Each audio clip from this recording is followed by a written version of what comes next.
Hello everyone, my name is Fauzia Zara Shahrani and you can call me Zia. My student number is 10402252500043. In this presentation, we will discuss the risk management process based on ISO 31000-2080. Risk management is an essential practice in modern organization. It enables organizations to systematically identify potential uncertainties, minimize negative impact, and support better decision making. Without proper risk management, organizations may face unexpected disruption that could affect their performance and objectives. Therefore, ISO 31000 provides a structured and internationally recognized framework to manage risk effectively and continuously.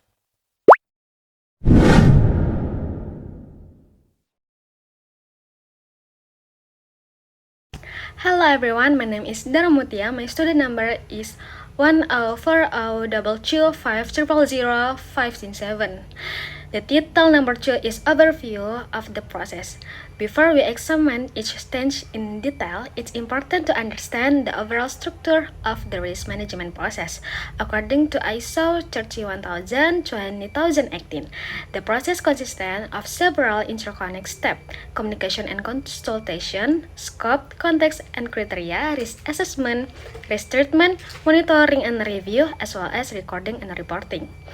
The steps are not linear, but rather from a continuous cycle.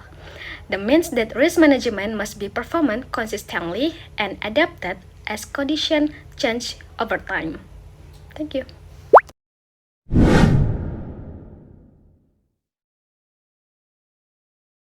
Hello, my name is Iman Hermawan. My student number is 104022530019.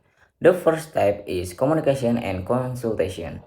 At this stage, organization engage with both internal and external stakeholders to ensure that relevant information about risk is clearly shared and understood. Effective communication helps align perspective, reduce misunderstanding, and support collaborative decision making. In addition, consultation ensures that different viewpoints are considered, which can improve the accuracy and completeness of risk identification and analysis. Thus, this step plays a critical role in building transparency and trust throughout the risk management process.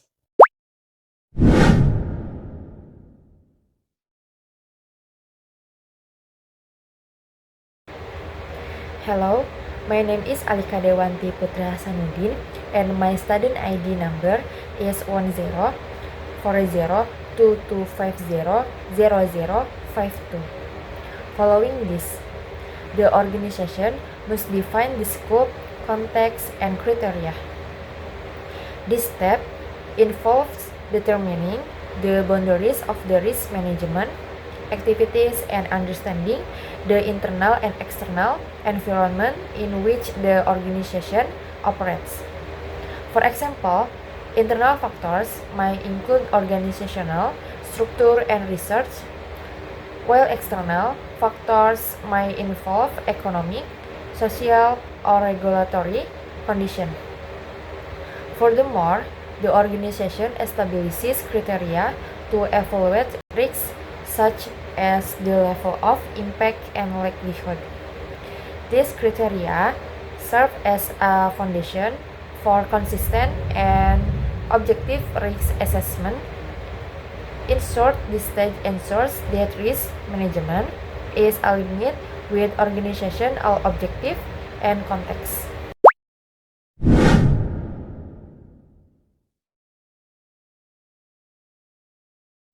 Hello, my name is Putri Rania Haja. You can call me Putri. My student number is 104002225300 and 8. The next stage is risk assessment, which consists of three main components: risk identification, risk analysis, and risk evaluation. First, in risk identification, organizations determine what risks may occur and what could cause them.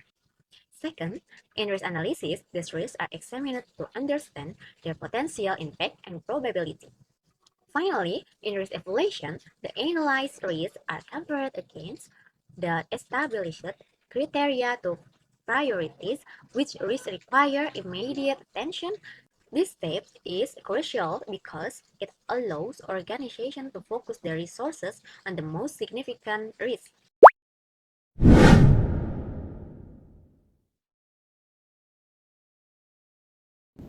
Continuing from the previous explanation, I will now discuss the next stage in the risk management process, which is risk treatment. My name is Salman Indiva Putri with student ID 104022500050. In this part, I will explain how organizations determine appropriate action to address the risks that have already been identified and assessed. After the risks have been assessed, the process continues with risk treatment. At this stage, organizations determine appropriate action to address the identified risks. Common strategies include avoiding the risk, reducing its likelihood or impact, sharing the risk with other parties, or accepting the risk when it falls within acceptable limits.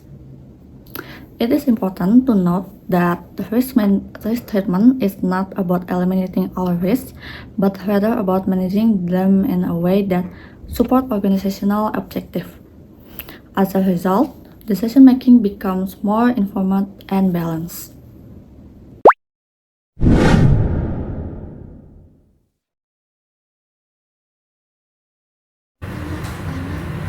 Hello everyone, my name is Eko Reginalus and my study number is 1040-225-00051.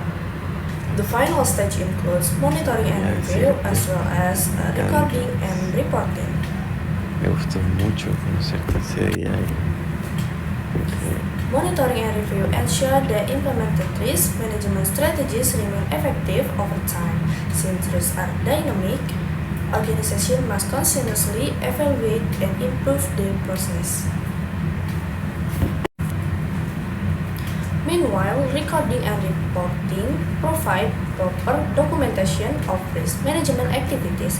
This enhances accountability, support transparency, and serve a valuable reference for future decisions.